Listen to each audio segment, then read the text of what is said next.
Welcome, everyone. I'm Teresa Frisch, owner of Aesthetic Impact Informational Services, LLC, and I am very happy to present an online meeting today for the International Remote Viewing Association.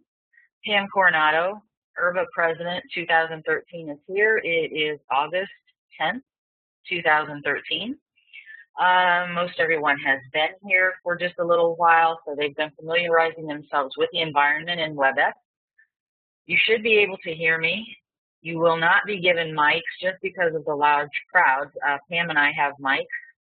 There's a chat area which I will be monitoring, and I'm looking for questions coming in from all of you over there, so you'll see me looking off to the right quite frequently.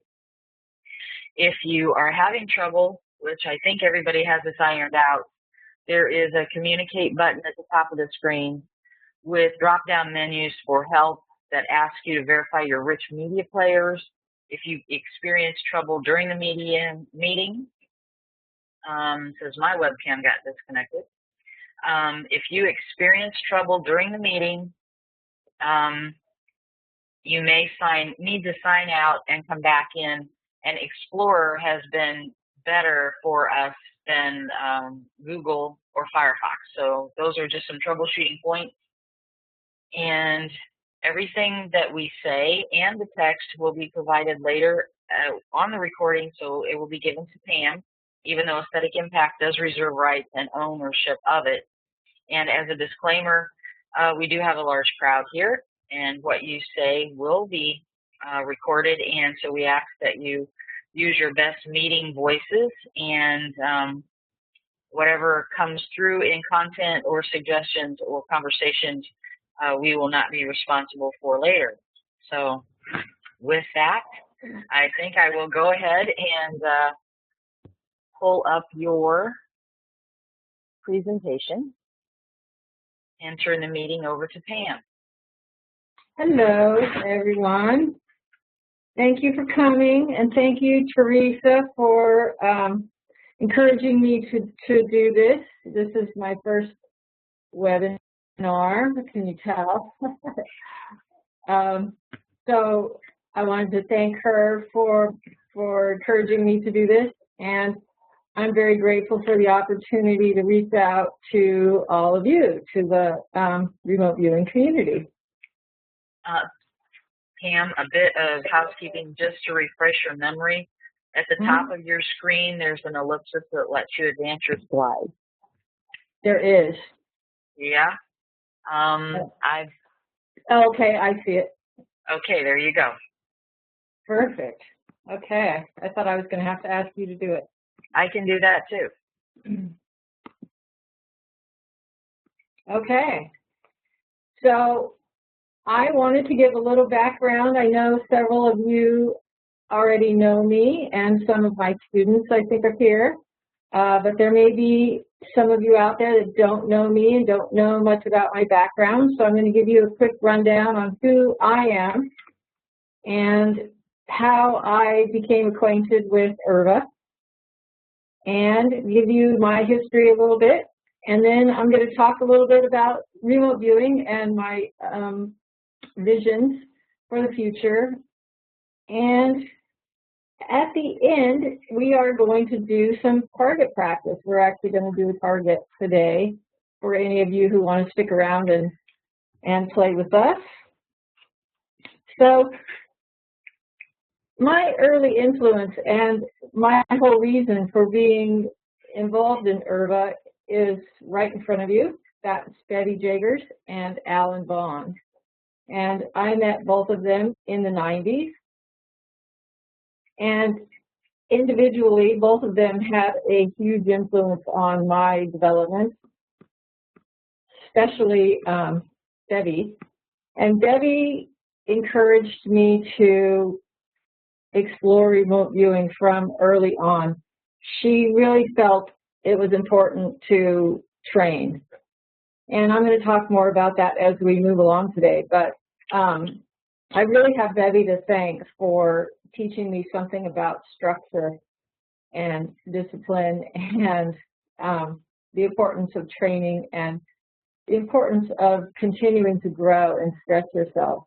So she was a large influence on my early days. And Alan Vaughan, he was a parapsychologist, and he actually was the first, the reason I gave my first presentation at IRVA was I was privileged to present his last paper.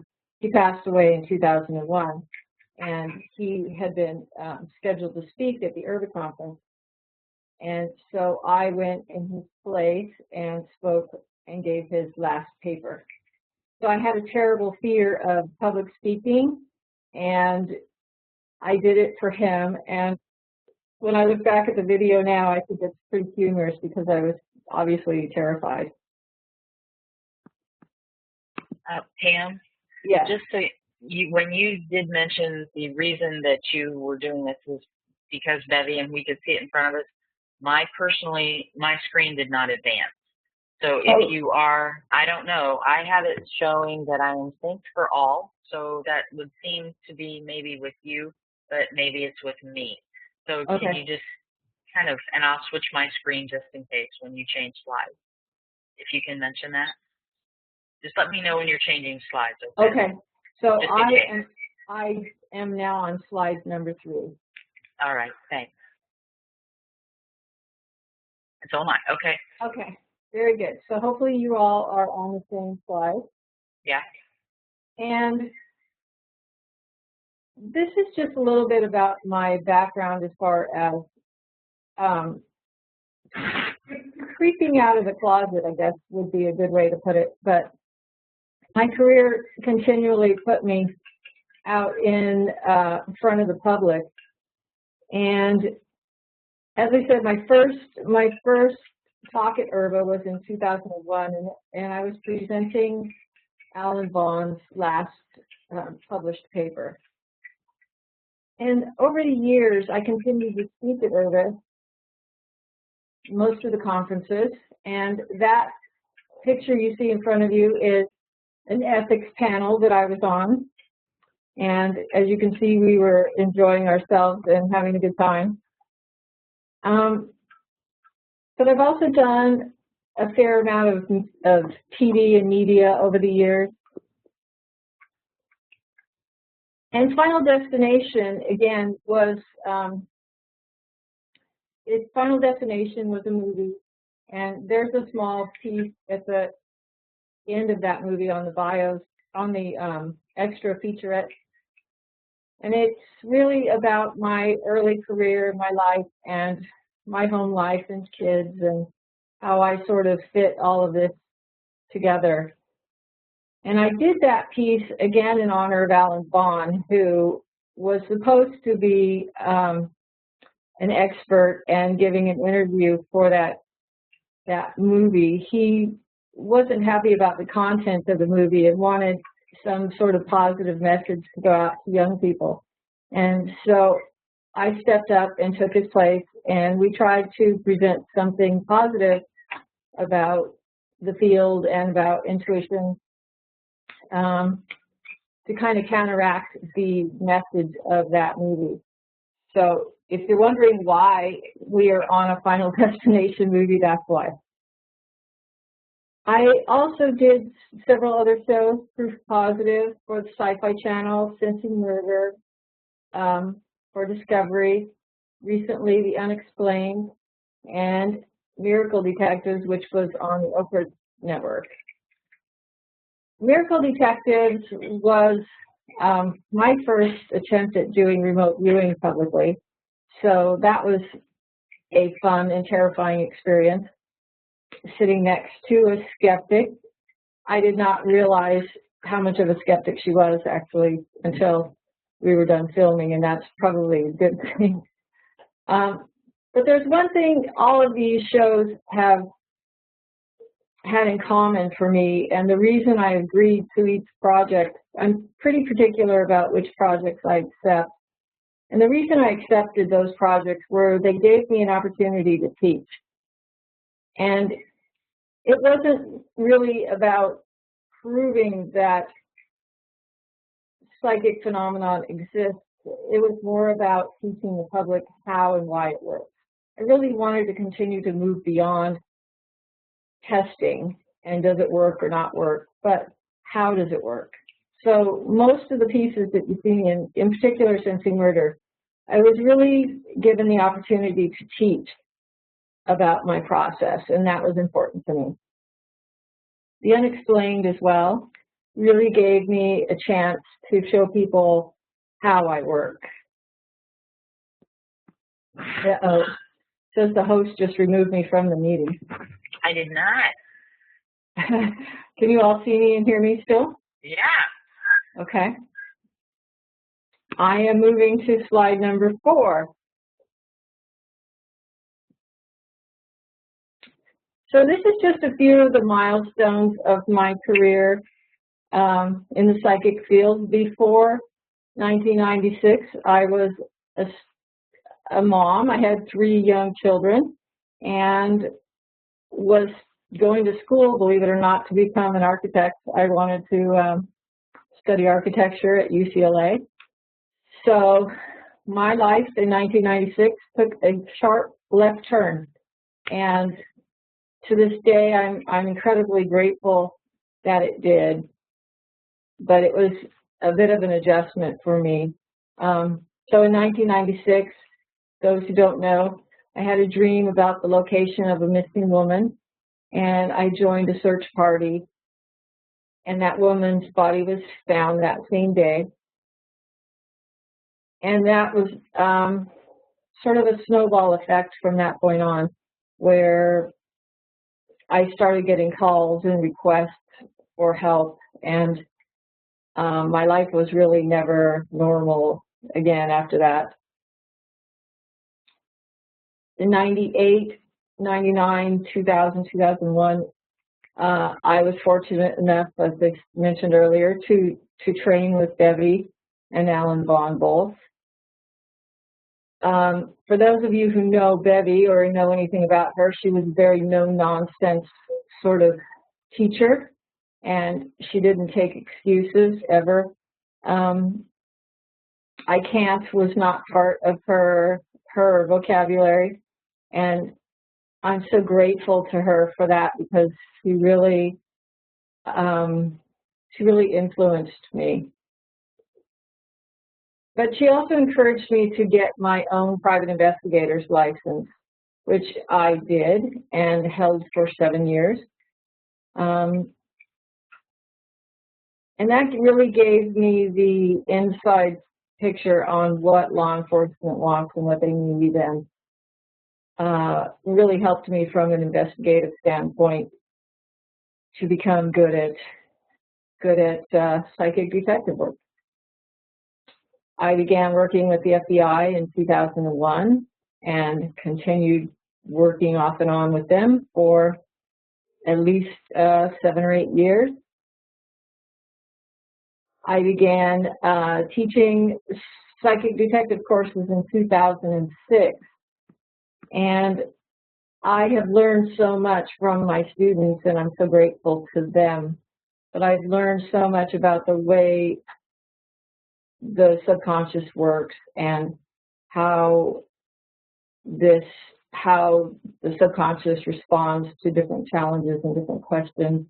And it's just been a learning and growing situation for me as well. So I'm really blessed to have some great students.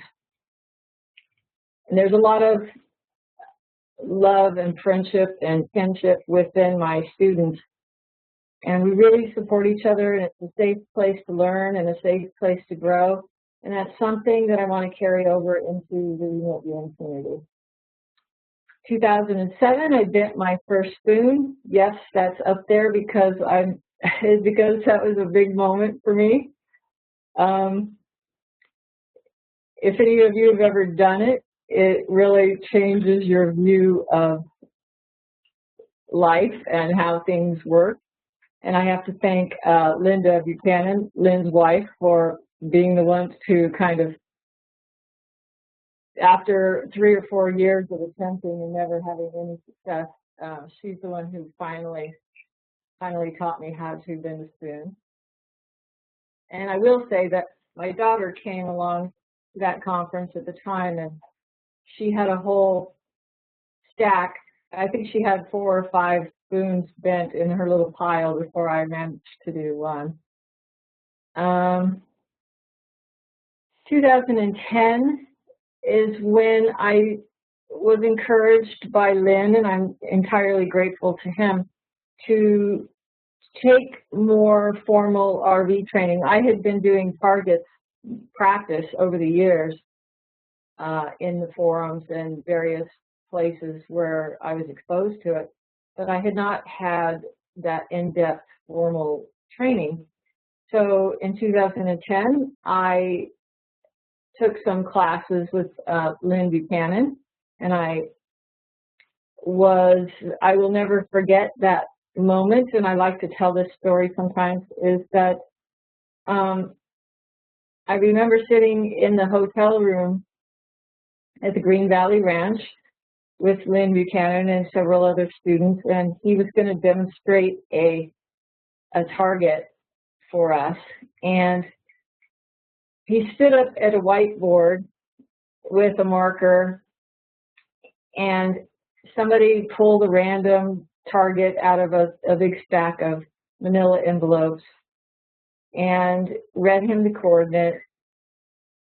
And there was music blaring down below us. The floor was thumping because we were above the pool, and they were having a party down there. And somebody asked Lynn before he started if the music was going to bother him or if it was a distraction.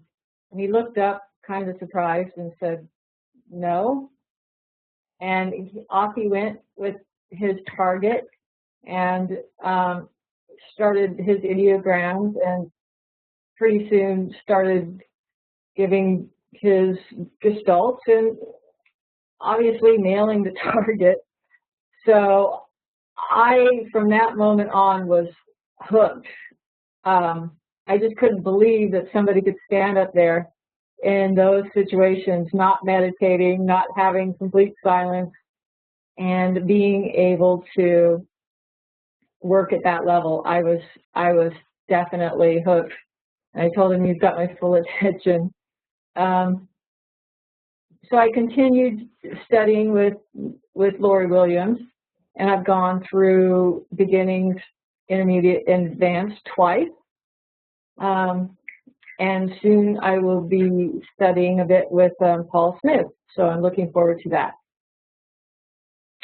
In 2011, I gained my search and rescue certification because I started a nonprofit called Project Search for Hope, and I felt like all of the 16 years of hard work had kind of led me to this place where I could start my own nonprofit, Missing Persons.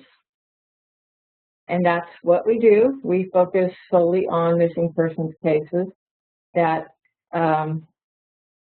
are maybe there's some foul play suspected, or someone's missing due to circumstances beyond their control. I really felt that there was a need for families, because sometimes when a case goes cold with the law enforcement, these families have no resource, they have nothing, no one to turn to. And I wanted to fill that gap, and I felt like remote viewing could be quite a resource in these situations where people just don't even begin to know where to start searching. And in 2012, I joined IRVA's board of directors, and I was very honored that they asked me to become part of their board of directors. In April of this year, I became president, and again, I'm very honored. I feel blessed to be in this position to make a difference in the field, and hopefully take the field in a fun and positive direction. Okay, I'm going to slide number 5. just so you all know, that's my family. There's me and my kiddos that were very little when I filmed the Final Destination DVD, and my husband in the back there. So they're all grown up now. That's my daughter Stephanie in the middle, the one who's a manic spoon bender. And number 6. Most of you that are here probably already know what remote viewing is. And that is the question, when that question comes up, it is a hotly debated question. It's a hotly debated answer. I guess I'm not saying that right. The definition has been debated rigorously, let's say that. Controlled remote viewing, there's a definition. You can all find that on the IRVA website. I do have to caution people that are looking for information on what controlled remote viewing is please go to the IRVA website to look up information on that and a definition, because I would hate for somebody to go to Wikipedia and read that article, because it's biased and it's not a representation of what IRVA is. So please, if you're looking for a definition, go to the IRVA website. It's irva.org, and check out what it says about controlled remote viewing. Associative remote viewing is, you're going to be hearing more about that, but it's a process where a picture is assigned to a specific outcome, and it's used for predictive work, so predicting an outcome of an event.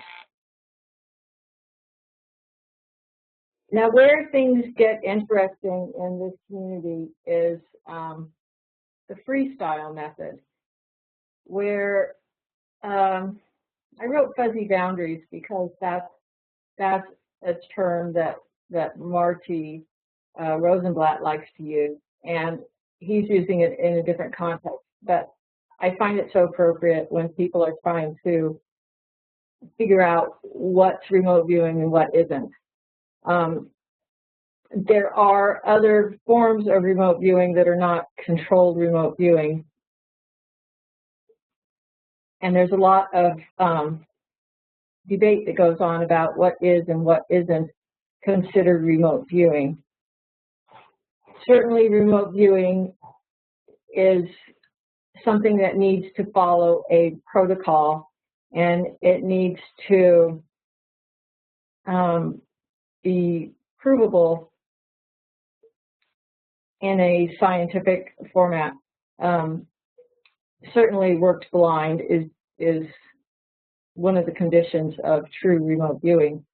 And as you will see, my work in sensing murder was, even though I wasn't using controlled remote viewing protocol, I was still working everything completely blind. From the minute I walked in and met with the detective and sat down at the table, all of that was completely blind.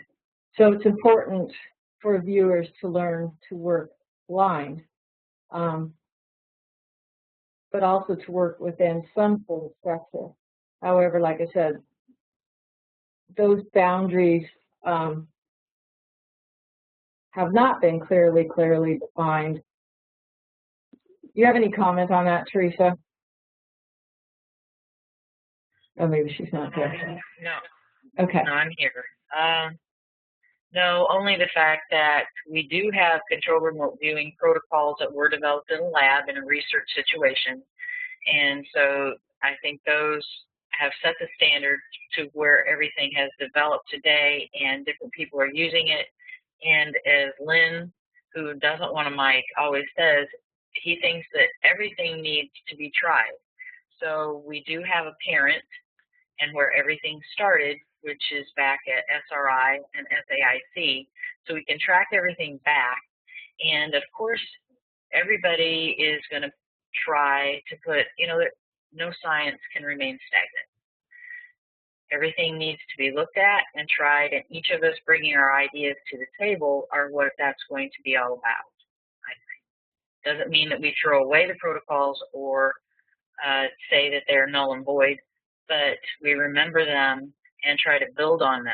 And with careful exploration of ideas, don't grab every idea and put it into practice. They need to be looked at before they're considered valid. So right. That's about all I have to say. Okay, perfect. I am going to move to slide number 7. Okay. Oops. IRVA, for those of you who don't know, is the largest and most respected international organization promoting the responsible practice of education and training in and research into the art, science, and phenomenon of remote viewing. That's a great definition, and our mission statement is to provide historic, scientific, and educational material and support to the remote viewing community and the general public on the subject of remote viewing.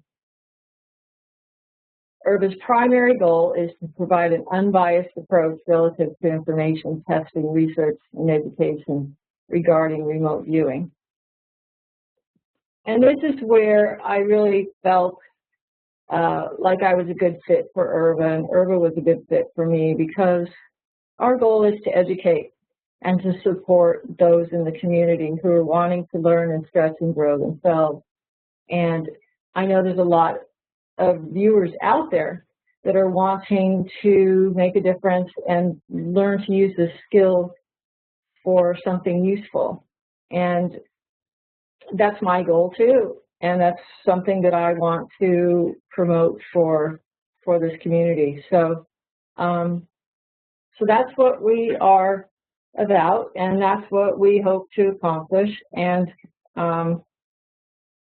you know, we're constantly growing and stretching and learning ourselves.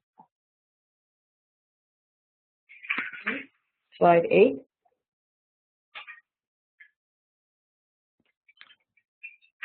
Why training is important. My own background, that happened rather spontaneously. You know, the intuition started to kind of burst through my life and make itself apparent. That isn't everyone's story. But what I have found over the years, especially in teaching, is that natural ability, while it's helpful, is really only going to take you so far. It's kind of like having a kid that's incredibly gifted with music and sitting them down in front of the piano and saying, here you go, good luck. I just feel that training is vitally important for anybody to gain control and mastery over their subconscious. So I encourage anybody with natural abilities, anybody who considers themselves a natural psychic, I highly, highly recommend training in some form of remote viewing. CRV is probably not for every person. It's not the perfect fit, but learning protocol and learning structure and learning some form of organized reporting is all incredibly important for anyone who wants to actually do this work in the field. I think it's very important to find like-minded friends so that, for one, you don't feel like a complete weirdo. But that support is really vital as far as your own personal growth, because you can ask those questions that you don't have anybody else to ask. But it's really important to have a group of like-minded friends for support, emotional support, kinship, and to push each other and to help each other grow. The other thing I'd like the community to take into consideration is that there are different teachers and there are a few different methods, and it's so important to find the people and the teacher that you are drawn to. Your intuition is going to guide you to where you need to be. So if you trust yourself and trust your own judgment, it's so important to understand that this is your personal journey. Everybody's going to have an individual journey and an individual experience. You're unique, and I really want you to, and I want to encourage that with everyone, to respect your uniqueness and trust yourself and go where you're led. If you're a researcher or a viewer, the goalposts should keep moving, as Teresa said earlier. If somebody feels or believes that they know all the answers, they really don't. I'm not sure in our lifetimes we're ever going to know all of the answers. And that's what makes remote viewing so exciting, is that there's so much. I think we've really only touched, the tip of the iceberg. And there is so much to learn and understand about our potential that we have to continue to keep growing and stretching and questioning and experimenting. It's, that's how we're going to continue to advance. Okay, number 9.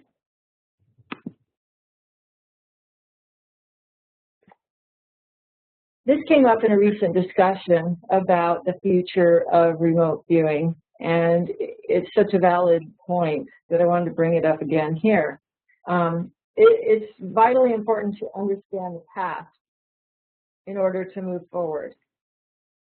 And I think it was Courtney Brown, I'm paraphrasing him in this little quote, but he said, you must understand and master the rules before you can challenge or break them.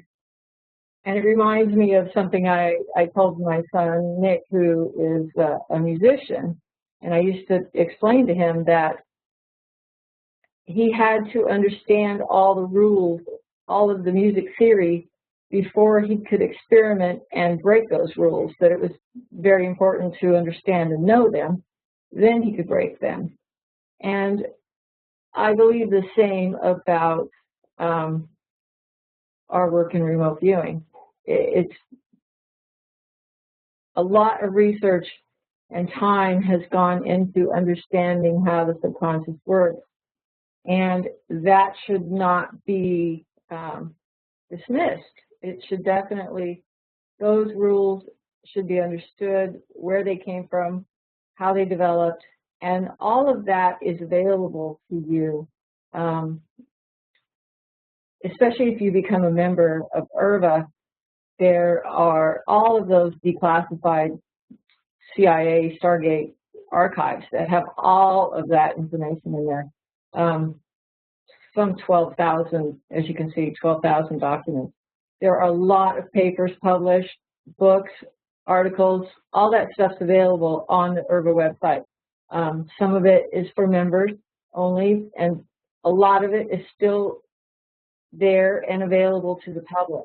So I do recommend that you understand what's been done before. It's really important to understand how remote viewing developed, why things are done the way they are, in order to move forward.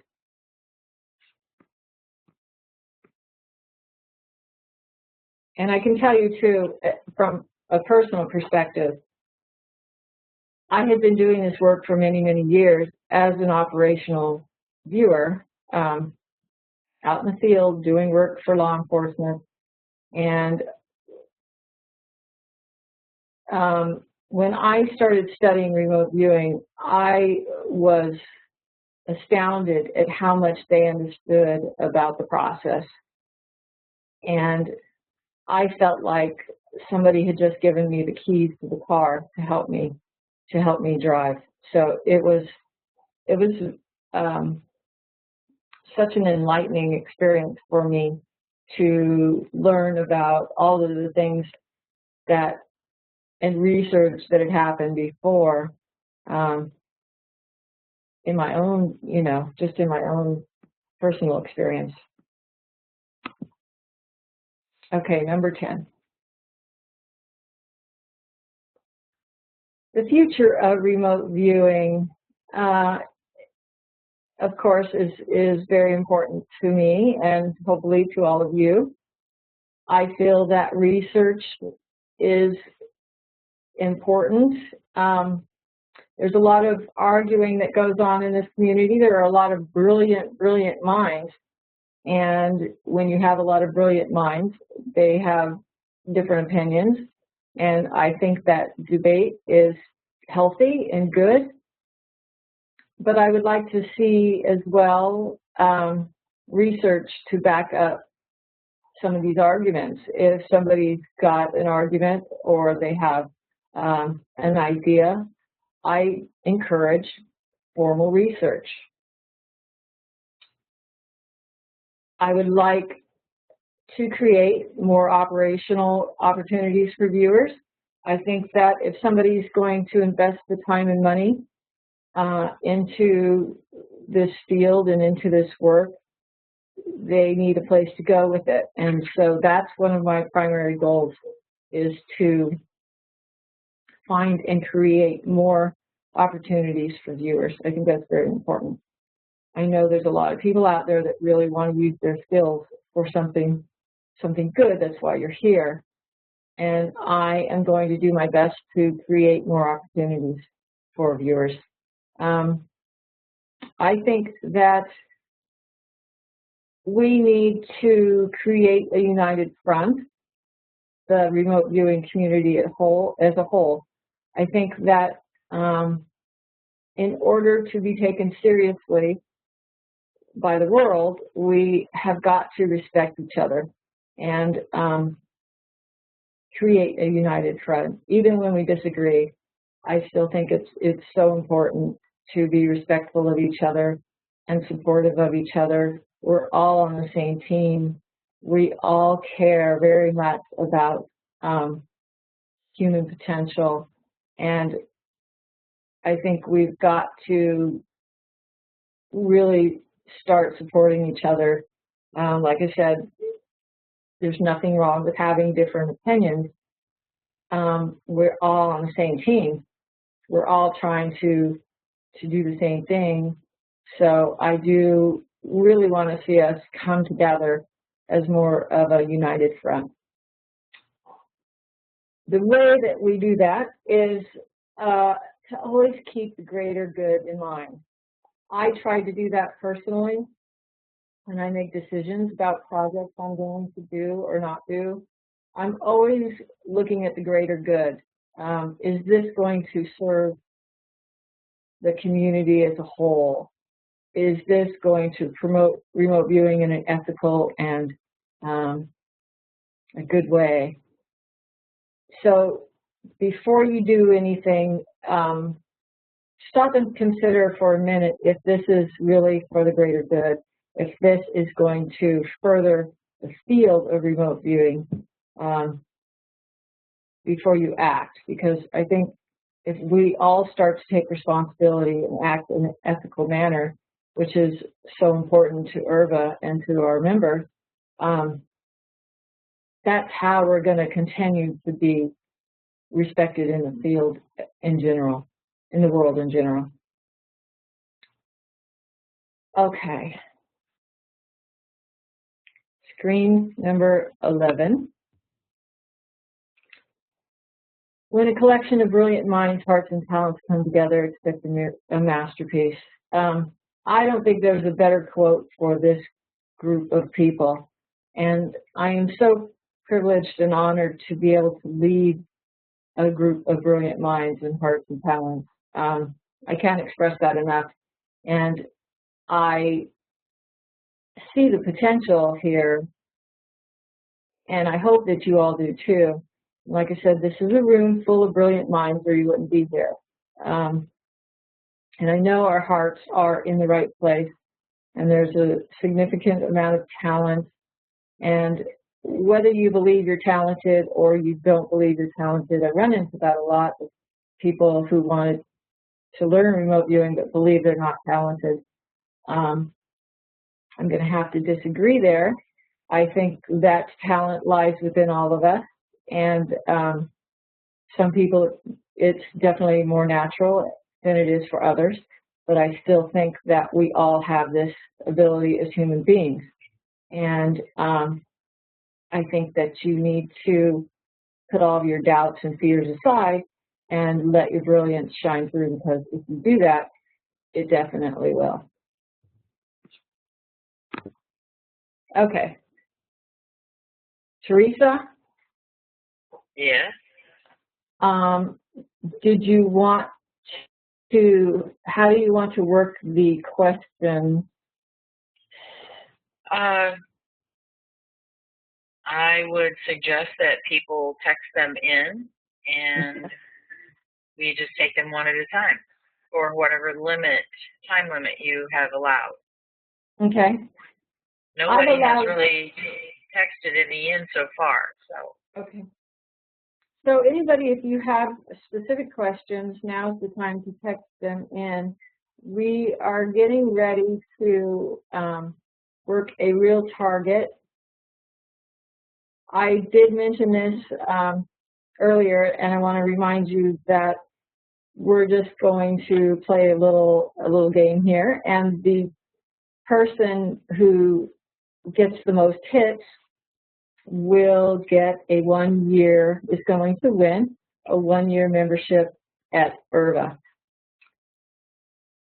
just for fun. So I've asked Teresa to, Teresa's got a lot of experience in setting up targets and going through sessions and giving feedback and all of that. So I've asked her to assist me with setting up a target for you all. And we are going to move into that shortly.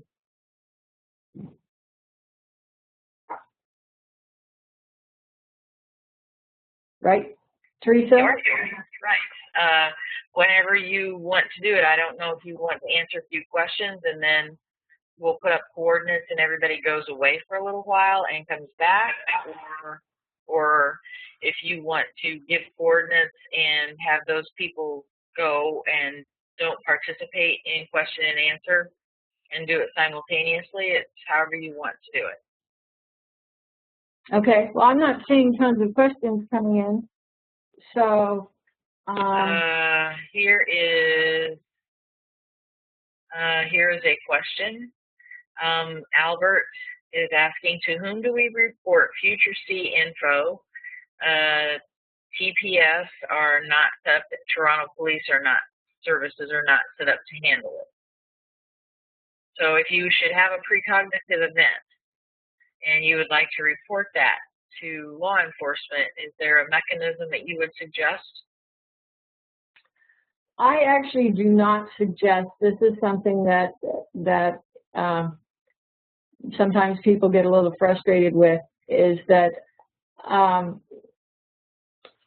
I don't suggest going to law enforcement and unsolicited and offering up advice. I don't think it's the best way to get your foot in the door.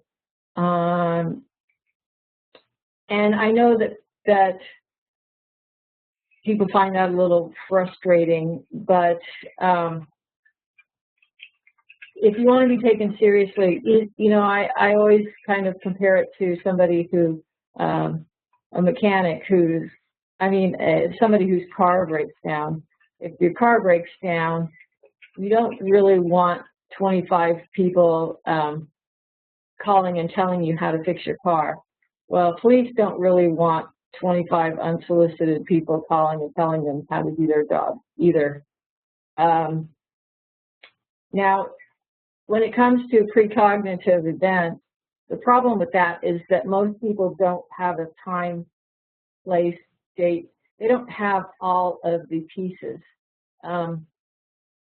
in order to make an effective report.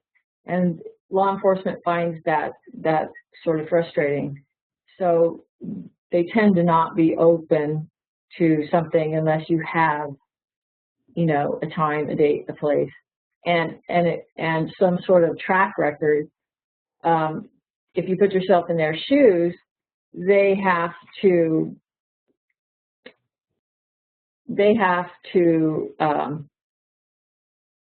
really put themselves out on a limb to follow up on a tip that may or may not be accurate. So they want to know that you have a track record and that your information is incredibly reliable.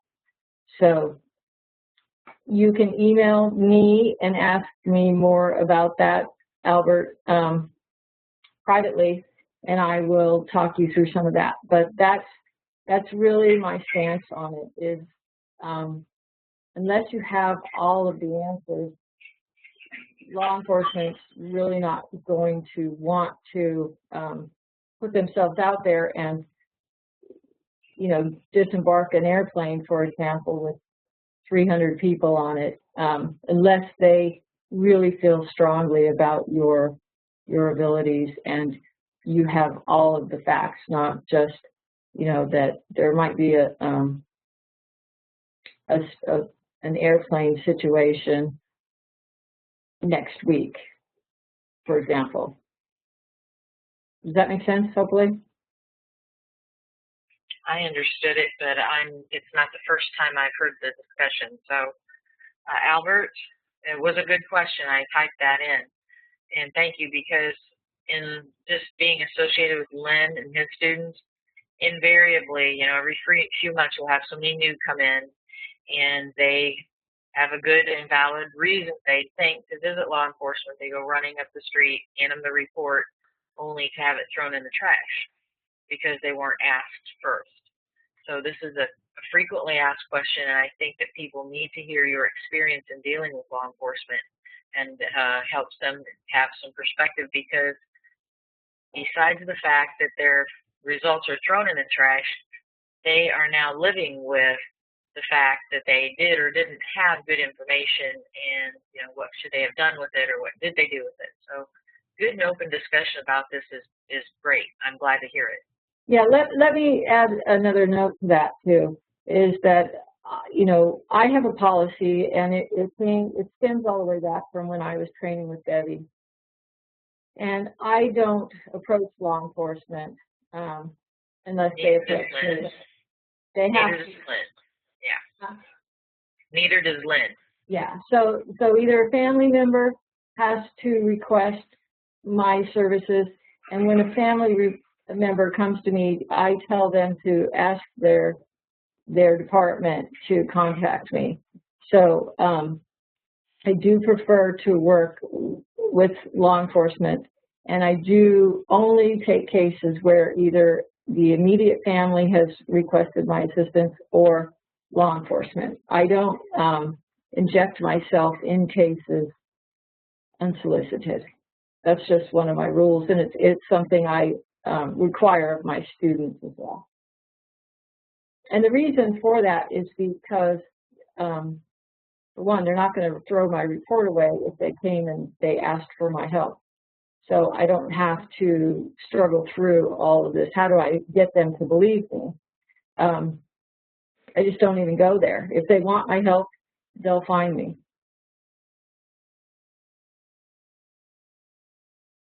Okay. Next question, or more questions? We have both the chat area available and the Q&A area below, and I can see both. Okay.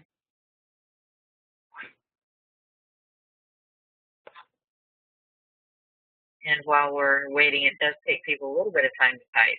Thank you again, Pam, for offering your time and your willingness to speak to the community. I think that bringing us together at some opportunity other than social media or, you know, chat or posting on Yahoo, one-on-one, being able to dialogue is a really valuable experience. And I see we have another question that just came in. Let me see. And I just scrolled up too high to catch it. Let's see. One of the best, this is from Nathan. One of the best ideas he's seen lately is my efforts at an operational remote viewer registry. I was surprised that something like that didn't already exist. Can there be other setups in the pipeline to facilitate cooperation between viewers?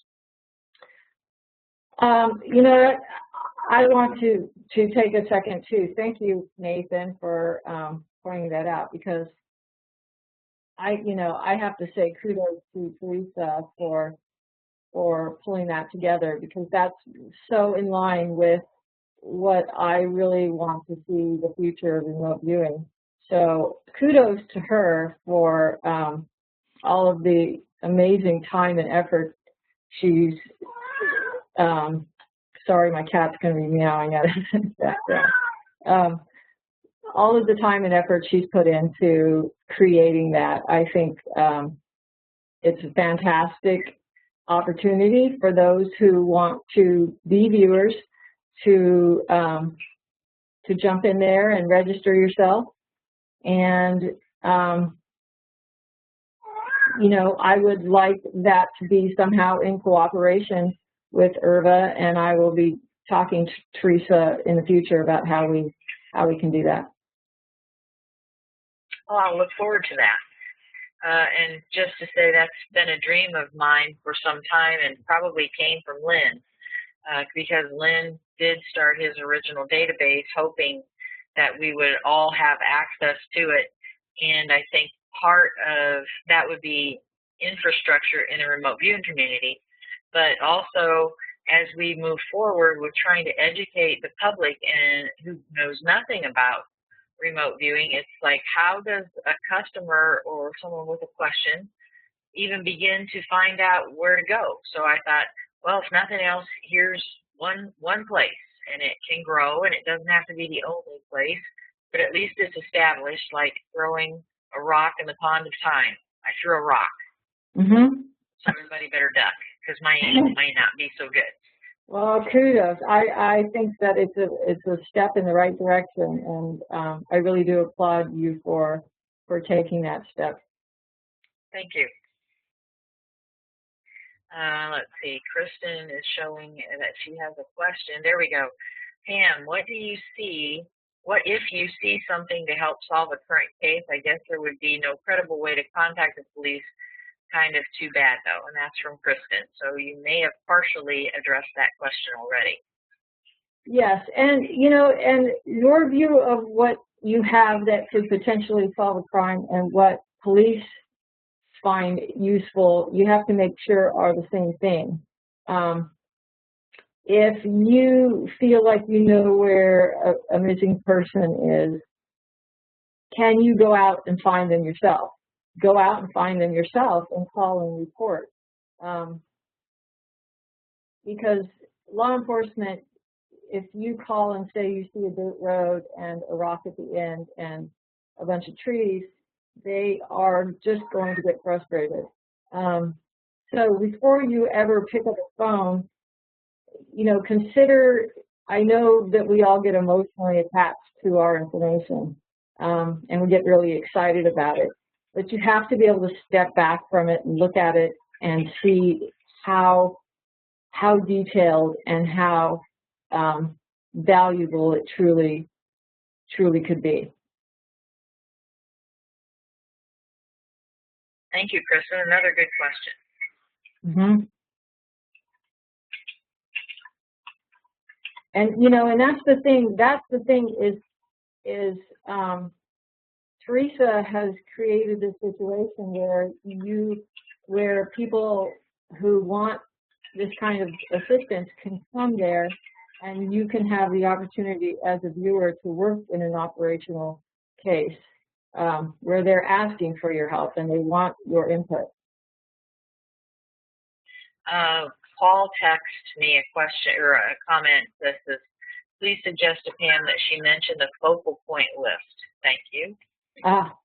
Yes, we do have a focal point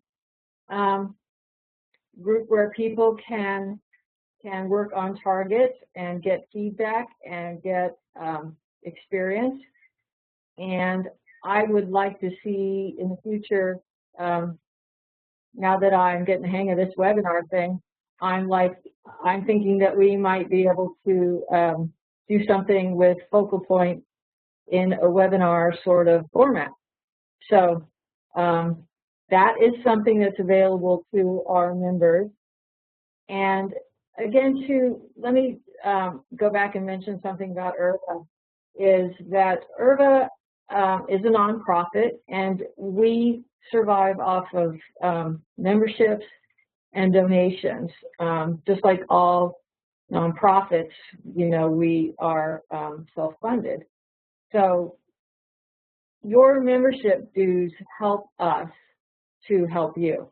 Hopefully it's a mutual beneficial process for everyone. So we really need members for many reasons. Like I said, you know, your membership dues help us, and the larger we are, the more we can affect the field as a whole.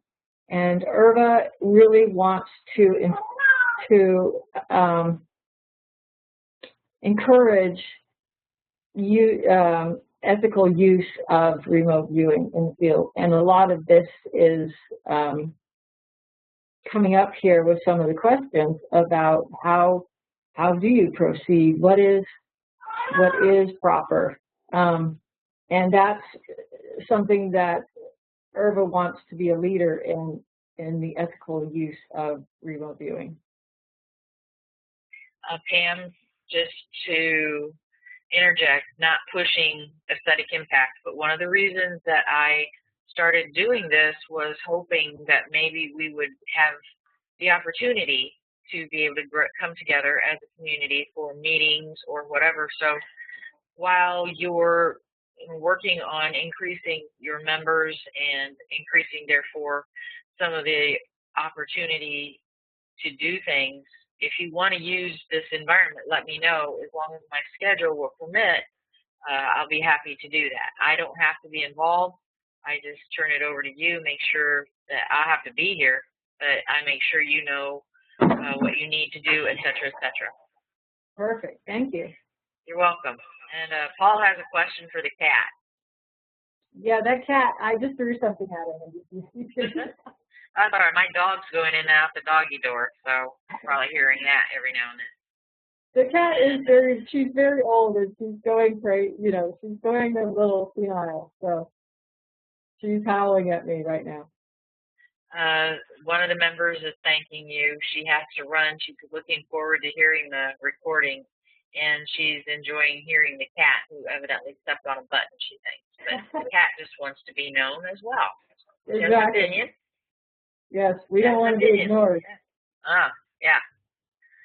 So, it's 1:22. We've been at this exactly an hour due to our little technical difficulties, which won't happen again.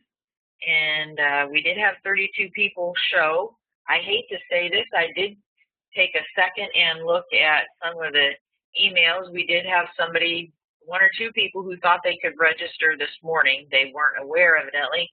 And one person who always comes, who says that all WebEx did an update, and so their system wasn't updated. And normally they would have been here, so they offer their regrets. But so whenever you want to move to the practice target, we can do that. And here's another question. Pam, apart from your, and this is from Robert, apart from your initial training with Debbie early on, what were some of your most effective basic methods of developing your abilities? And let me see. And another one above that one. We'll scroll back up and catch that question, Stephen. Don't worry. Okay, so for Robert, you know, one of the things that Debbie really taught me was structure. And even though I didn't know CRV structure, she still taught me a form of structure. And I approached everything, she always had me approach everything as a reporter because that was her background. So who, what, why, when, and where. In every case, I was taught to answer each of those questions according to what the detectives needed from me at the time. So I would still systematically go through who, what, why, when, and where to make sure I had some structure as far as answering all of the questions and organizing the information that was coming in. Hopefully that answered it.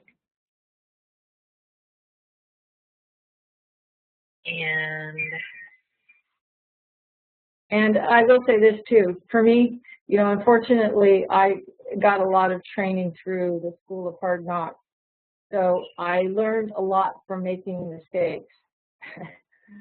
And I always tell my students, don't be ashamed of your mistakes because your mistakes will always teach you something very valuable. And every single case that I worked, every target I've worked has taught me something. So, you know, every single case is different and every case is individual. And I learned a lot, like I said, from fumbling around and making mistakes.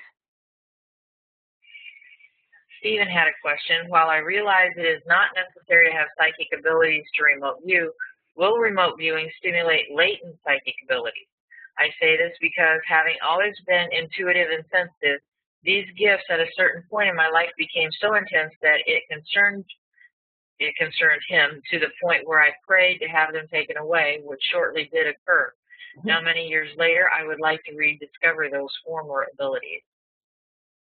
Yeah, you know, people, this is such a great example of what people need to understand is that it is latent in all of us. And it's really not so much whether you've got it or you don't, it's whether you allow it in or whether you don't. It's really a matter of how closed off you are or how open you are. And yes, so remote viewing will open the door for more latent abilities that you may have slammed shut at some point before. So it's an intention, and it's like I said, it's really about allowing it in rather than trying to hold that door shut. So it's not whether you have it or whether you don't. It's really a matter of how much you're allowing to come in. That's my personal belief anyway.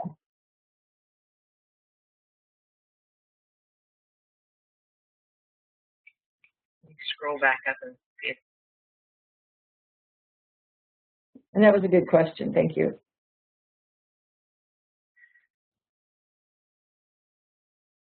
You know, one thing that my training has taught me is that we all have these abilities to a certain extent, as you say, and not pushing CRV. That's not why we're here.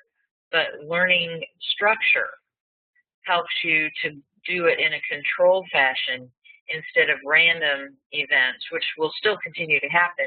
But it teaches you how to go for the information in a structured way and in a purposeful way. And that way, it is more, I won't use the word credible, but you have something that is, over time, the pattern is available to be viewed and is a more credible, databaseable resource.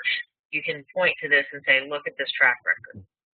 So as far as latent abilities and addressing that, I think that if you get into remote viewing, yes, I think that a lot of things that you had before may become more open again, plus they will become enhanced and you'll have a better tool. You have a tool set to work with that will possibly amaze you, whatever school or training program you choose. Correct. I agree. And the one thing too is that I learned over the years and that I teach my students too is that spontaneous insights that come in are great. when they happen, but you don't have a lot of control over them. You don't have a lot of control over when they happen or what comes in. I always say it's kind of like walking into the grocery store without a list and letting things spontaneously fly into your cart. You might end up with something to make dinner and you might not. And I have also found that sometimes when I get spontaneous information, I might not understand the context of it. So that has led to confusion before in certain cases, because if I spontaneously get a red car, if I haven't been trying to work on a certain issue, I don't know what that red car means. I don't know if it belongs to a suspect. I don't know if it belongs to a witness. I don't know if it belongs to a victim, for example. I don't have a context for that image. So it's so important to learn to receive the information when you want it and how you want it, and learn some bit of control. And all forms of RV are fantastic for that.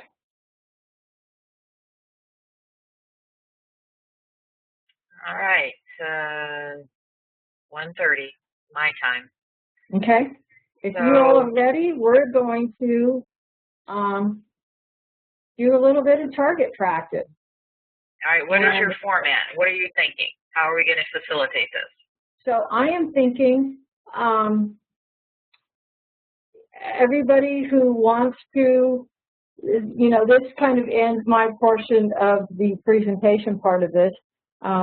So anybody who wants to stick around and do a target, we are going to give you a coordinate, and we're going to give you a certain amount of time. I'm going to kick my cat out of the office. We're going to give you a certain amount of time to work on your target. And I'm going to let Teresa explain a little bit about, I asked her to pick a target that would be suitable for all different levels. So whether you're a beginner or you're more advanced, it's a target rich in opportunity for all of you. Correct, Teresa? That would be correct. And then we are going to reconvene at a set time, and we will go over feedback. She's going to give you a feedback photo. I'm just trying to determine how you want to do the people sending in their sessions. Okay. Anyone who wants to work the target, there are 32 people here, so that's great. Insofar as if we were going to review some of these, it would be nice. I put my email address on the screen. It's Teresa L. Frisch at AOL.com. You might want to include something if you want me to forward these to you, because you had offered, you were possibly going to publish in Aperture and offer a membership to IRVA. Yeah. So do you also want them to send them to you, or have me forward them to you and just put my address up there for now? Let's put your address up there for now, and you can forward the ones that you want me to look at, now. Okay. I'll see them all eventually, but I think the ones that you feel, because that I'm blind to the target, by the way, everyone. So what I can do is then, if we get some really great hits coming, I shouldn't show just the great hits, but I think everybody who isn't familiar with remote viewing, it's always such a learning experience to see some sessions that are really obvious. So, and very hard to deny that people were actually getting some good hits. So what happens is I can publish those right now, and they'll be included in the webinar, so people will be able to see some of them. Yeah. Okay. That would be really fun. Okay. So, that's what we do on Wednesdays. And I want you guys to have fun with this. One of the things that I've learned is the harder you try and the more stressed out you get, the harder it becomes. So it's really about lightening up and enjoying the process and having fun. Okay, so all we need to do is figure out, I'll put the coordinates up, and we're all going to go away until what time? The only thing is you're going to have to allow time for people to scan their PDFs in and send them to me. So yeah, scan their sessions in. So you can scan in session summaries and sketches, or I would just recommend entire sessions at this point, but it's easier. Yeah, okay. Because, you know, obviously we have limited amount of time, so you're not going to have pages and pages, hopefully, of summary. Right. So everybody would know that, you know, if you're operational, you might be able to use all your tools, but you only have a little bit of time to do this. So what do you think, a half hour? Like or half an hour, right? Okay.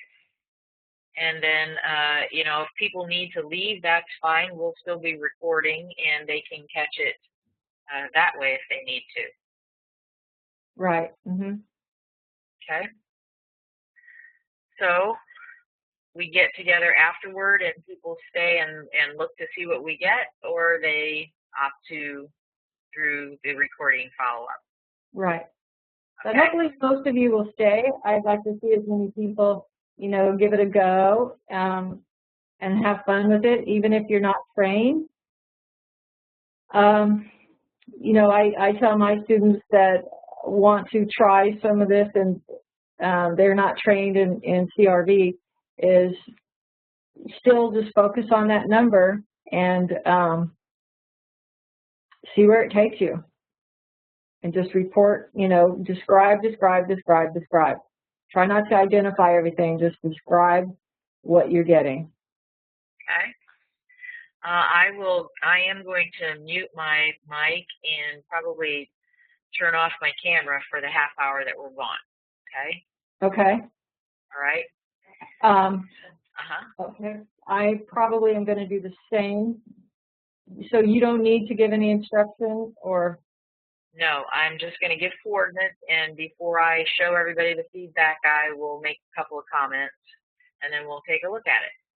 So remember, once you're finished with your session, it sounds like we're giving you 30 minutes. Finish it and send it to me at teresafrisch@aol.com. And we'll be able to probably just switch to my desktop and look at them that way. It'll be faster than me trying to upload everything. Okay. Okay? So the room will still be here. The webinar still goes on, and no worries.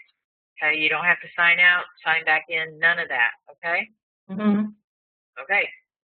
Okay, so I'm going to turn my camera off. And all right. Well, hang just a minute. I'm going to bring up just a Word document that has just the coordinates on it for the purists in the crowd. Okay.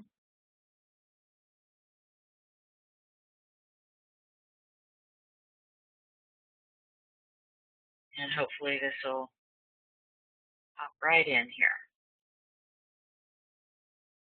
Perfect. There you go. Your target is 130810.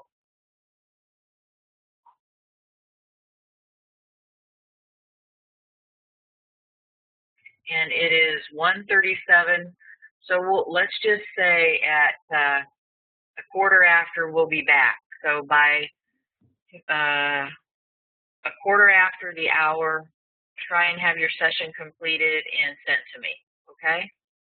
That be acceptable? Okay. So it's 1:38 here. By 2:15 my time, or a quarter after the hour, whatever your time is. Session's completed and hopefully emailed to teresafrisch@aol.com. Perfect. All right. See you all soon. You are all off and running. Bye. Happy viewing.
I'm back. I don't know if you are, Teresa.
Sorry, I didn't realize I'd been sitting here talking to myself that whole time.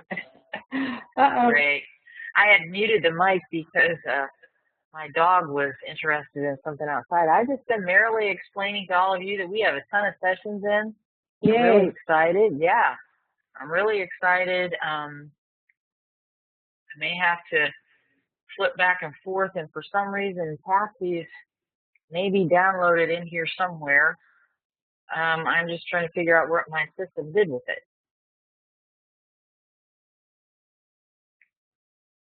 And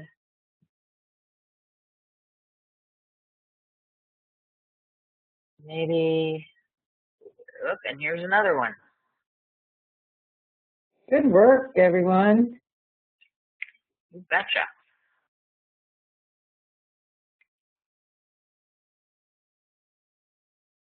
I don't have yours yet, though, Miss Pam. I did not do a session. I tended to my cat and ate. I have to admit, I ate. Yeah.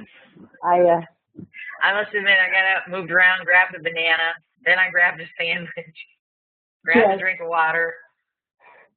So, all right, I will continue to monitor the inbox, and we'll see what we get. But I need to switch over to my desktop, so you guys will experience the little strobe effect here that we get on Wednesdays when I do this.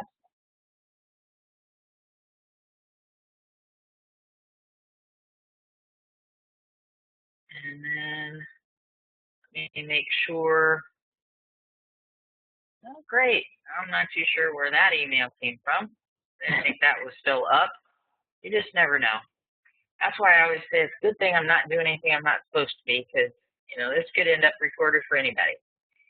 All right, let me get all my screens functional. There are my participants, and chat is back. I'm not going to pull up questions where I can see them. So if anybody needs to text, make sure you do it in the chat window. Okay. For starters, let me pull up the feedback so you know. And I will reveal what it is here in a split second. I don't know why it's pulling up. Ignore the, it's like Wizard of Oz. Ignore the PDF behind it. Before I show you the target, I would like to say that Lynn has taught me and all of us that the subconscious likes to view certain things, other things it finds boring. People tend to be interested in different things, and so what you may understand about a certain function, object, place affects how well you can report your findings. So some of the emails I'm getting, people are excited. They've never done this before. But a part of it is the fact that you also have to be able to report what it is that you viewed. So learning the structure and how to speak the language of whatever training that you're choosing to pursue is key. Now, that's the little piece about how each person learns. Each person can report on certain things better than others usually, and how the subconscious likes certain things because they find them more interesting. Now, when you look at your results, I need you to pay attention to, don't think, your job is not to get the target. Your target is to describe, not identify. So you look at your perceptions and you say, is there something at the target that is? And then you look for a match. And sometimes you don't understand a particular context or concept of something, so it really is a hit when you may not have the background to be able to know that it's a hit, but your subconscious did. So the target that I chose has several gestalts, which are land, water, space, air, motion, and biological organic. So have a mixture of those. It has a mixture of sensories, which are colors, smells, taste, such as that. Dimensionals, which are patterns, shapes, distance, and then concept, which is purpose. So that's what you will be looking for. Now I encrypted this target, and I have to remember what my special code is. There you go. Your target was the Olympics in London, and the tasking is the target at an event at a location. Describe the target. So anything that you describe about this location or this event will apply. There will be gestalts, as you'll see, of structure, gestalts, I'm sorry, of land, space, water, structure, and organic. And because I'm seeing people and buildings and man-made as far as the Olympic rings, you might pick up on smells because we have some smoke from the fireworks in the background, the bright light, the motion, and all the different colors. the activity. You know, you may pick up on sporting types of things or recreational types of things. And once we're finished, I didn't want to add where I got the image, but for copyright purposes, I always put for fair use for teaching at the bottom. I'll add that to this target before this webinar is over. Please, you guys don't let me forget, because that's kind of important. All right, so let me sort of minimize this and get it off at the side, and we'll start looking at some results, covering up Cam a little bit. And not everybody's name is going to be in this, because I carved some of them out of email. So, but you will see, you'll get names and everything if they didn't come through when you get their sessions forwarded. So here is, I may not pronounce this properly, but thanks everybody for sending in sessions. In Heike, sense of past era, a tower or tall structure, cold, more than one, rope with knots, city sounds, flashing colors, something moving fast, red, intersection. Nice work. She's a student of mine, so nice work. Aha. So hang on, let me just, before I close this, I need to be able to find it. I'm going to write IRVA just in case. All right, so we'll save that one. And hopefully I can, oh good. Now here's our next session with, and some of these came through as JPEGs, and I had to put them into JPEGs and pull them into a document. So this is from Lori F. And everybody is, by the way, using everything from spontaneous to fuzzy to structures. Yep. And we've got, and you may be better at this with me than me because of your training with Bevy. But she's picking up sounds of, looks like BL, I'm not sure what that is. Trash, subway, rail. Feelings of soft gray texture that's curly. And we've got seeing. She's got a lot of curlicues, which I am thinking could possibly be the smoke. Or we've got the rings if her subconscious hasn't separated the rings into that pattern. And there's actually a drawbridge that's raised up back there as well. Got glasses and knee and lights. Is this maybe one of your students too? Yes. I had a feeling. And then down at the bottom, there are two circles and a box in between. So if you want to jump in here and say anything about this, it may make a lot of sense to you. Well, yeah, you know, I'm teaching my students too who've not been formally trained in remote viewing to. Right. And a lot of the emails are saying that, but they're still giving it a go. Yes, excellent. Because what I do try to impress upon them is it's not necessarily going to look like what they're expecting it to look like. And that's why it's so important to sketch and describe and stick with the sensories they're getting. So she's reporting what she sees, what she hears, and what she feels as far as texture. So she also got lights, by the way, glasses and knee. Right. So glasses, of course, you know, once you're looking at the target, is probably the round shapes of the rings, and she identified them. But the knee also is probably the shape of the ridge itself. Okay. So she named a couple of things, which is where she went astray, but she definitely had some of the shapes right. So this, clearly, whatever I look for a target, I look to see if they've made contact with it, and obviously she did. I'm just getting a name on this document.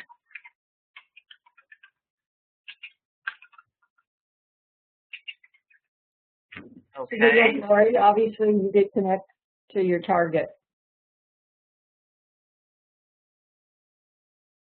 Okay, next, let's see, document 4, and I just named these IRVA 1 through 4 as trying to get these PDFs or get these JPEGs. All right, this is from Sheila, and she says, I think this might be the first time she's tried this, but she's a good viewer, just not at CRV. And again, we weren't trying to get everybody to use CRV. Yep. But let's see. Seeing an office building or cube-like structure, it is a flat roof. Could I be mistaking a Rubik's Cube for a building with windows? And then she has a large sketch here with a pattern on it, a cube shape. And I know this is completely lopsided. First I saw an office building, but the more I thought about it, I guessed, and this is the operative word, that I saw a window, saw as windows could be a Rubik's Cube, so I completed this form as that. I am a natural remote viewer with some outstanding proven results to date. However, I know I need to be trained and will pursue training. Thanks, Sheila. Can I make a comment real quick on this? You sure can, and now it's your turn. Okay. So Sheila, good job for giving this a go. And I can't help but, you know, I always think people's stray cats are interesting. So the fact that she kept wanting to call it a Rubik's Cube tells me that she was seeing bright colors, and she neglected to report that she was seeing bright colors. Yeah, you know, yeah. Rubik's Cubes are made out of primary colors. So obviously her, somewhere in there, she was getting the idea of primary colors, and she just didn't report that specifically. So go ahead, Teresa. And obviously, she got the structure, which was... And obviously, there are parts of this target that do have squares, and she could be rubber banding, and the subconscious will make everything huge or make everything small until you become proficient at this and report in like present day terms, because the subconscious views in present day. So she may have like narrowed in, like zooming in a camera lens on a certain thing as well, and that's why she's gotten this pattern and totally fixated on the cube part of it. But you know, there are definitely square shaped, cube shaped things at the target, and with training, that's what you learn to deal with and report on accurately. Yep. Thank you for sending. Good job. Good. Naming. Fine. Make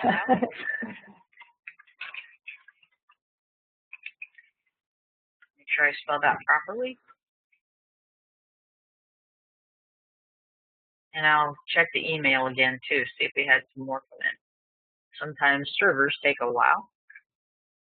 All right, this is from Kristen. Okay. And let's see.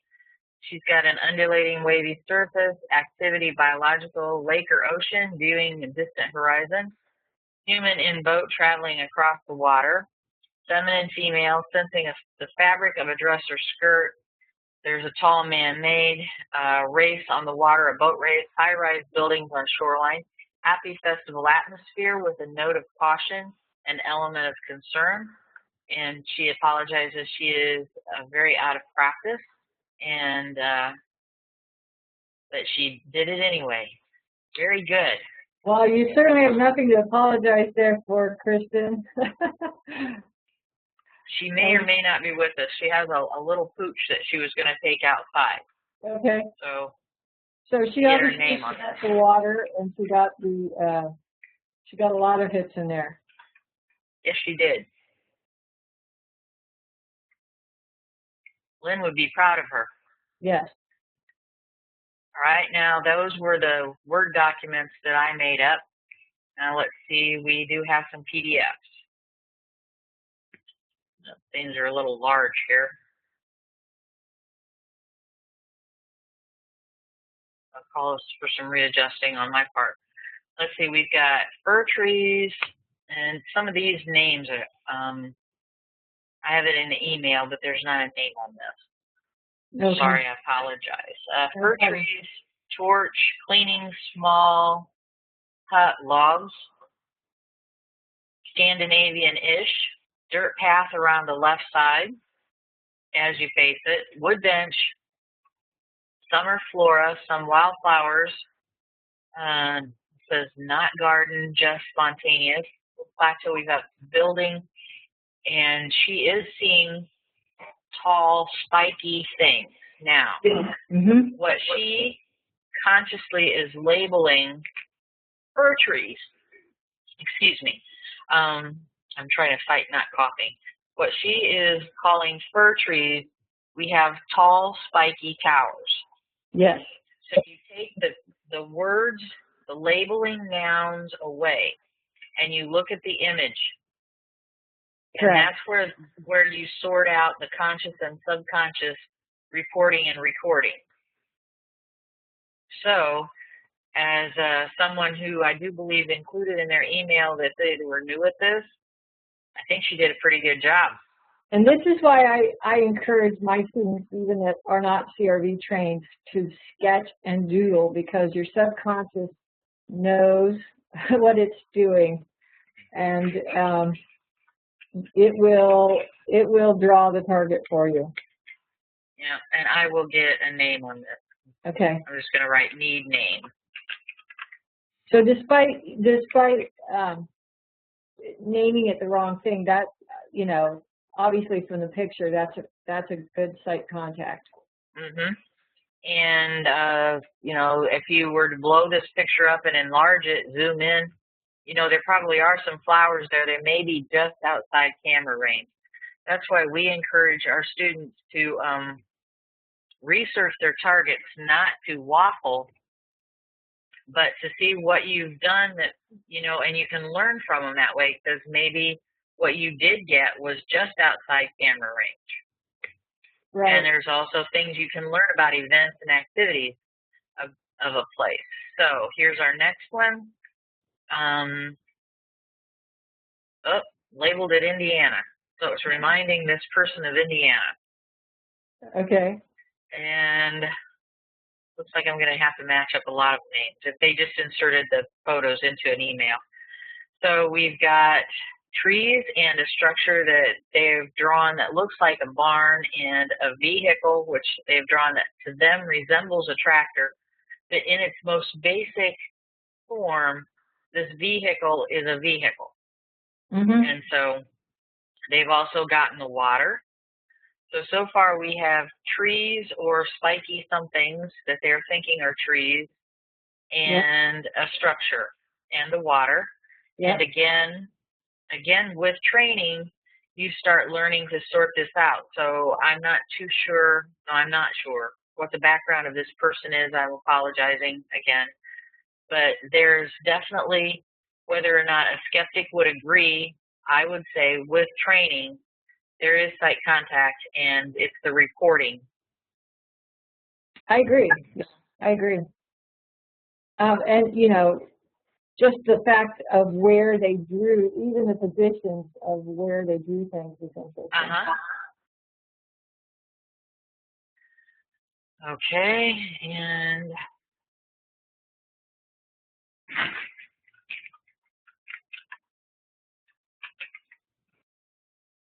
I'm so glad that several of you tried this that don't have a lot of training or may have never tried it before. I'm really, really happy to see you give it a go. And this is from Dave B. Page 1. Looks like we have 7 pages. And there's an ideogram. Okay. And a sketch. And enlarging on their sketching. This might be one of the students' training programs that call for doing the target more than once, and then you overlay your results. Okay. Look at that. View from above, like a mammoth, a man-made something shape, or suspension bridge. They named it a suspension bridge, yeah. Looks wavy or wavy. It looks like wavy. Park off at the side and isolated. And yeah, I can see page 1A. Okay. And Dave, if you're still here, if you can text in, I'm trying to look for comments. Yes, some of the perceptions that they're going through: simplex, soft, thin center, flexible center, man-made, it's static. I'm just learning the language of this particular structure method. Wet, water, okay. Their first gestalt was they got man-made, and then we're going with wet water and natural, dynamic, hard circling, man-made, and static. And here we go with their phase 4 type of template. Squishy like a lake, crumbly like marble, Sendak Parade, blue, liquid something, and green. People, waves, bright medium. I'm not sure if that's ambiance or lighting. Here's a sketch. I'm turning my head. I think I have a tool that helps me rotate this. Oops, not that way. I'll have to do that twice. There we go. Interesting. Yep. And the same sketch as above. Okay. So that is Dave. Thank you. And again, I think that may be Ed Dane's reporting format, and the Stargate College, I have their CDs I've been trying to take a look at, because one of my goals is to work with different types of viewers, but I have to understand what they're sending me. Mm-hmm. Right. That's a very good session, Dave. Okay, and we are getting there. Oops, here we go. This is from Silver Carolyn. He is from Estonia. He is one of our regular Friday nights. I've known Silver for a long time, another one of Lynn's students. And he's been working at some operational level. So previews of coming attractions or advanced videos, visuals. He got, even before his pen hit the paper, he got airy, cold, cool, polar research institution, rocky, solid, stony, siren sound like, and rotating.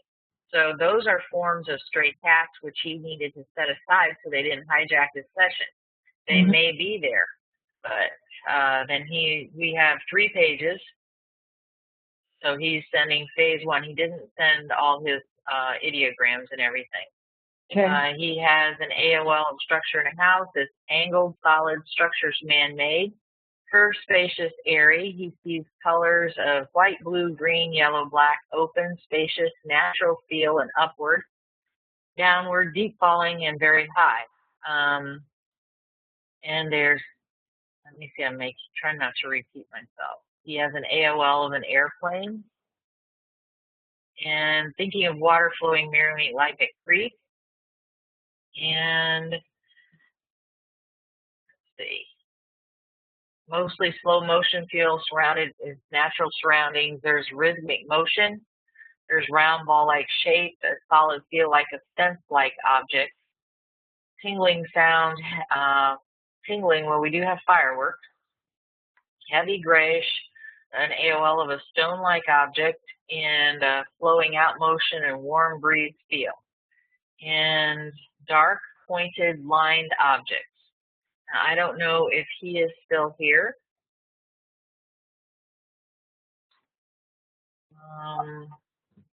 I don't see him in the crowd. Oh, he might still be here. Silver, if you want to text anything in, I know that you didn't give us your entire session because you would have been in CRV structure. So you evidently tried to carve out a summary really quickly. Yeah, thank that, for any of you who did go through CRV structure and managed to do that in your half-hour time frame, kudos to you. Yeah, actually, these guys would have just barely been making site contact, and they're like 30 minutes. Well, it's not that they want to spend half a day doing this, but the thing is, it takes time to get things ramped up and then shut down so that you can scan it. Here are 3 more.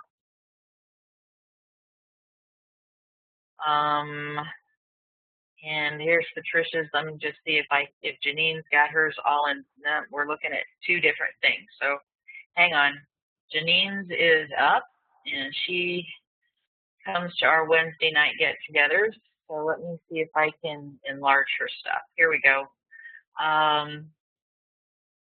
She's self-taught CRV. So here she is getting her, oh gosh, my bad, multiple coordinates and gestalts. I'm trying to see if this thing will let me scroll. I'm dealing with emails on this one. I haven't downloaded. Oh, okay. So that didn't work.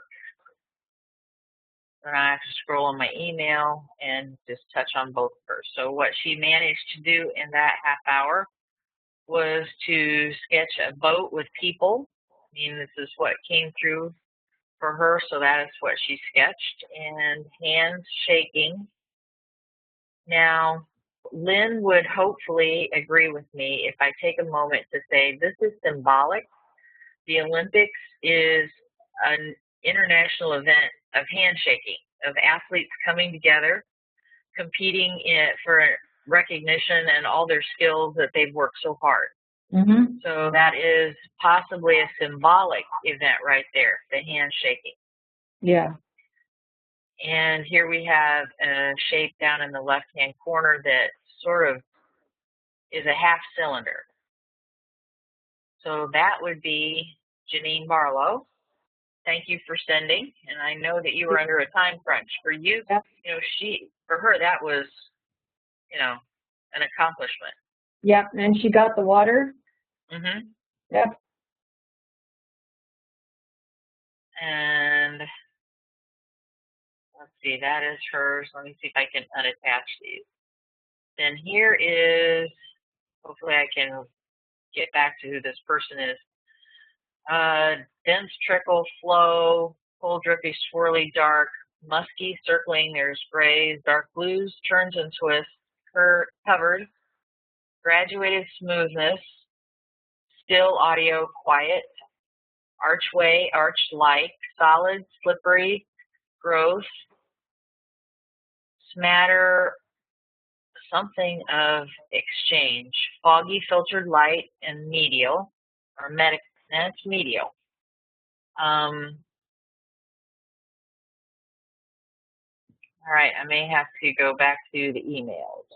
Okay. Is that true? So I don't skip somebody. Is that just a second. We'll get back to Patricia's here in just a second. I was thinking there might be more to this person.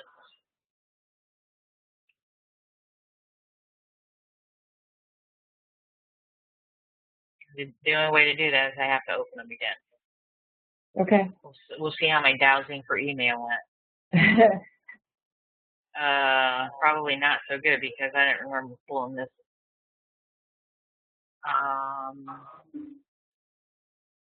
Boy, maybe I should have done this by email.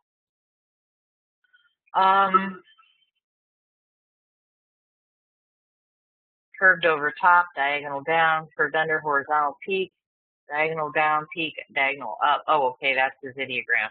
Excuse me.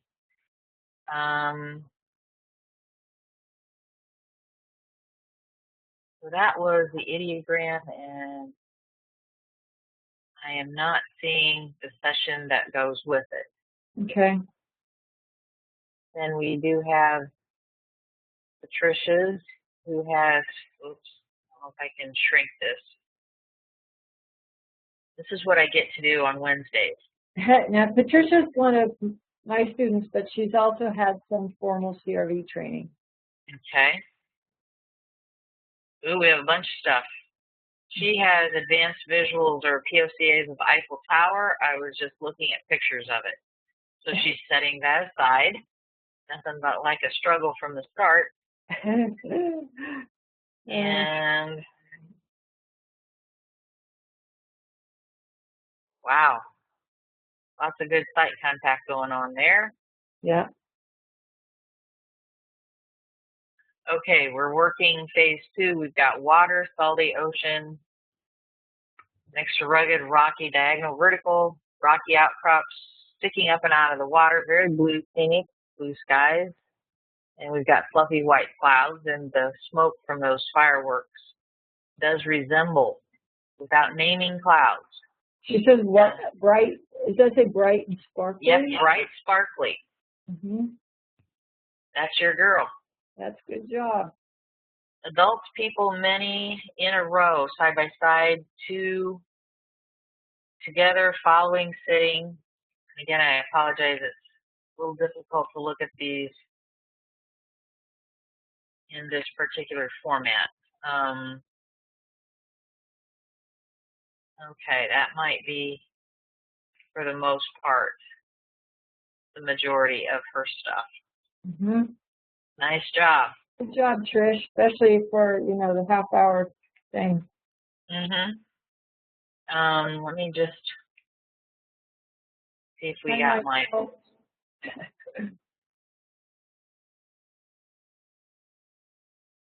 no, we haven't seen this one yet. I don't think. Expansive, flat, vertical, wet, man, mushy or marshy? Mushy? Maybe. Tipping my head, getting my bifocals on that. Light, Yeah. dark colors, hard, rough texture, man-made. Looks like sharper, right angle, row-like, stone-like movement at site. Rhythmical movement is something part. And he has an AOL of Coral Castle and something else. Here's a sketch. Rough texture, man-made, hard, and land flat, wide, and wet. In his sketch, definitely he's got one of the shapes of the, you know, of the fire. And we've got movement at the side of spinning, 2 ends, squeaky, metallic noise. Weighted horizontal motion. And AOL of amusement park. It was definitely, you know, an activity. Yeah. Rhythmic, and he's got circles 1 per second, and he's trying to indicate these. Oh, wonder if that could be the fireworks, maybe. Coney Island AOL. Move 50. He's given himself a move command. Move 50 feet up and describe the target. He's in phase 3 sketching. And the site is something of larger complex, hard boundary to the front. Summary. Target has elements of land, expansive, flat, wet feel. Feels like something or bordered. Over vast skies, no hard shadows. Man-made feels hard, rock-like shaped, rough texture. Movement site is circular in motion, parallel to the ground, weighted ends, squeaking noise, metallic. Something per once per second rotation. Target is under part of a complex, has elements of fun or amusement. Okay. So technically you would go to his summary, but when you say target is under, we've got the rings under the structure. And there was something else that he said there that was key. And for CRVer to get to your summary, that's the biggest thing, because you're sorting out the conscious naming stuff that's gotten mixed into your session. Right. So, oh, weighted ends. I thought that was kind of interesting with the towers on both ends, but whether or not that's really a factor or if that's waffling, I'm not sure. So, nice job, Michael. Thank you. Thank you. Yeah, no, good job, Michael. And he's saying marshy. So, anyway, I don't mean to slight anyone. We can keep, oh, there's a page, Patricia's saying there's a page 3 Oh, that there. probably didn't show up. And this is the one he said it's quickly and it's a mess. Just making sure we saw that one. Okay, good. And Abilene, we didn't see. No, and I'm glad we caught this one. Not that I shouldn't say that because it means I'm not happy that we didn't catch everybody else. It's just she has. I'm kind of skimming. She's got gestalts of biological, man-made, because she will get down to a summary. Man-made, water, and then here's her sketch. Image of a whale with water blowing out of the top, out of the blowhole. And then her sketch, she has perceptions in it. And she's that ring around that ring around, she's drawing around the little explosion. It's really interesting.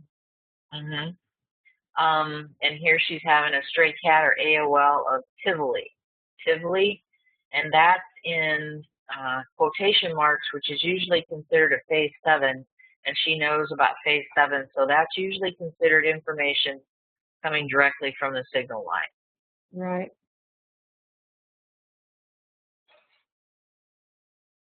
So we've got stuff coming in a zigzag motion, and we'll see what she's got in her summary that she's keeping.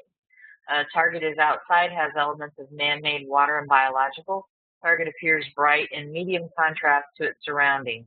Man-made, that is hard to the touch, tall and solid. The man-made is arched, curving elements to it, taste stony and fresh, and is partly gray and cement-like in appearance. Man-made is mainly cream, gold, and brown. The water that is channeled upwards and outwards and around the man-made. Splashing is heard and the water curves around the man-made also. Biological that appears gray and blue seems wary or weird. Looks like worry, not weary. The biological seems to be an animal which is wet and cold. Seems to be a zigzag motion at the target. The purpose is tourism, art, and entertainment.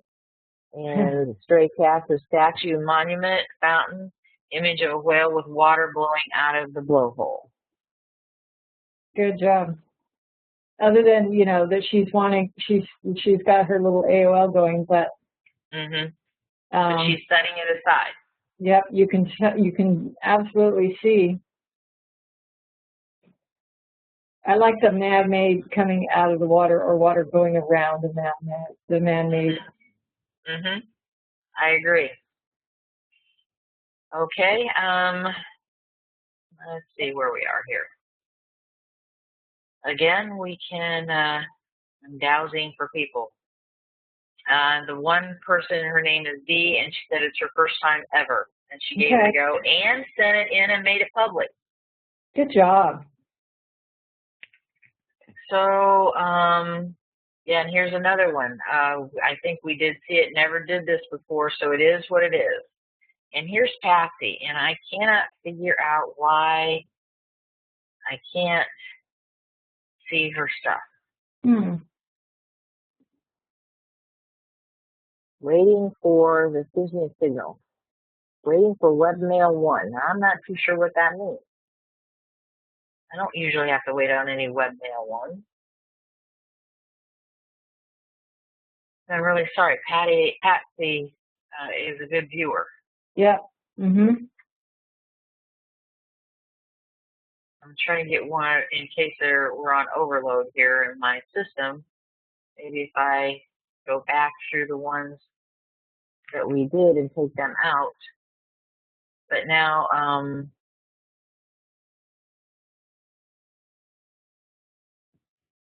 I don't know if we've missed anybody who it might be. Oh, here, this is Dave, and we saw his. Avalon, we did. Stephen, did we see this? No. We might have, yeah, we did. We just didn't have a name. Didn't have a name. Because I tried to keep up and download them as they were coming in. So then we resorted going to emails.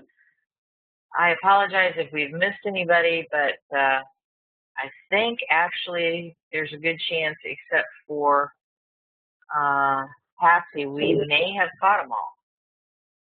Great. Debbie Ballard says that there's a second page with end structure in my email. Yours is the one. Thank you. Yep, yours is the one that only the first picture was clicked on. There we go. Okay. Definitely got the water. Mm-hmm. Yep. And dark shadows, musky and fresh smells, filtered light fog, trickled dripping quiet still. There's covered archway lights, slippery with growth of some kind on the outside, flowing like a river with pools and twists, turns and swirling, circling, flows in one direction. Gradual smoothness like flat stones to pebbles to sand. And that's Debbie. Good. Man, I tell you. And we have a bunch of brave souls here today, too. Yeah. I think, you know, and I think for people that this is their first time of seeing remote viewing, it's great to see all the different sessions so they can see how the subconscious gives you things. And I think it really helps people to not beat themselves up for not seeing it perfectly, you know? And Debbie Heika said that she was thinking Twin Towers but did not want to write it down, said more than one instead because she didn't want to identify. Good job. Yep. So I have to find me. I sent myself the citations. I might as well get them while I'm here. I think, and again, I apologize if I missed anybody. Thanks for sending in so many sessions for us to work with. I know. I don't know how we're going to have to sort through here and find our winner. Yeah, I think that's all on you. I will be sending all of them to you. Okay. And is there anything else you would like to bring up, Madam President? Not that I can think of. I'm just really thrilled to see so many people participating and giving it a shot and hopefully having fun and enjoying it. And I wanted to thank Teresa again for encouraging me and for putting this together and sharing her time with us and technical expertise. Yeah, such as it is. There we go. It's like I was stumbling around there trying to get this screen back. So anyway, all right, I think that's what we have. And we started at noon and lost about 20 minutes at the beginning. So it is 3:02. It gives us some kind of a time frame for how long it took us to go through the entire exercise and presentation and comments. So I will make this available to you. I don't know if you want me to upload it to YouTube and make it available, or just hold until you tell me what you want to do as far as sharing. Yeah, I will get with you on that and decide how we're going to do that. All right. So thank you, everyone. Thanks for coming and all the great questions and all the great sessions. And I really appreciate that you stopped by, and hopefully this will be the first of other web events. Cool. Thanks, Pam. We appreciate your time and your willingness to try this for the community. You're welcome. All right, I am going to go and enjoy the rest of your weekend. Sounds like a plan. Okay. Bye. Thanks again, everyone. Bye.